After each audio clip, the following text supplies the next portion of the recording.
আমাদের কিশোরগঞ্জ জেলায় আবুল মার্কা কিছু কন্টেন্ট ক্রিয়েটর রয়েছে যারা সোশ্যাল মিডিয়াতে এসে বলে আমরা কিশোরগঞ্জের মানুষ জারুরি কই হাসুন, আমরা কিশোরগঞ্জের মানুষ পাখারে কই বিসুন। আসলে ভাই তোমরা যে এরকম কন্টেন্ট বানাচ্ছ, আরও কিছু শব্দ আছে যেগুলো তোমরা ব্যবহার করছো। তোমরা নিজেদের বিবেককে প্রশ্ন করে দেখেছো এই কন্টেন্টগুলো কি মানসম্মত হচ্ছে কিনা? তোমরা যে কিশোরগঞ্জ জেলাকে সারা বাংলার বুকে রিপ্রেজেন্ট করছো, সেই রিপ্রেজেন্টটা কিভাবে করছো? কিশোরগঞ্জ জেলার সম্মান তো তোমরা ইনক্রিজ করছো না, তোমরা কিশোরগঞ্জ সম্মানকে ডিক্রিজ করে ফেলছো। কেননা তোমরা যে এই মূর্খ ভাষাগুলো ব্যবহার করছো, সবাই কি এই ভাষাগুলো ব্যবহার করছে? সবাই করছে না। যারা শুরু থেকে সরায় পড়তে পারে না তারা এই ভাষাগুলো ব্যবহার করছে, আর তোমরা এই ভাষাগুলোকে সারা কিশোরগঞ্জ মানুষের ভিতর ছড়িয়ে দিচ্ছ। আমাদের কিশোরগঞ্জ জেলায় রয়েছে তিনজন রাষ্ট্রপতি।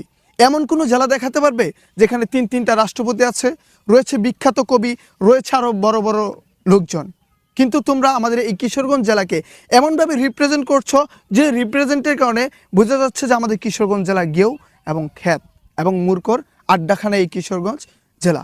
তাই ভাই আমি তোমাদেরকে বলতে চাই, তোমরা কন্টেন্ট বানাবা ঠিক আছে, ভিউ কামাবা ঠিক আছে, কিন্তু তোমাদের বিবেককে প্রশ্ন করে তোমরা একটু চিন্তা ভাবনা করে দেখবা যে কিশোরগঞ্জকে যে রিপ্রেজেন্ট করছো সেই রিপ্রেজেন্টটা কি সঠিক হচ্ছে কিনা। সেই রিপ্রেজেন্টেটিভ ভিডিও বানানোর পর সেই কিশোরগঞ্জ জেলার প্রতি কি মানুষের ভক্তি আসবে, নাকি কিশোরগঞ্জ জেলাকে মানুষ গেও খ্যাত মনে করবে? হ্যাঁ।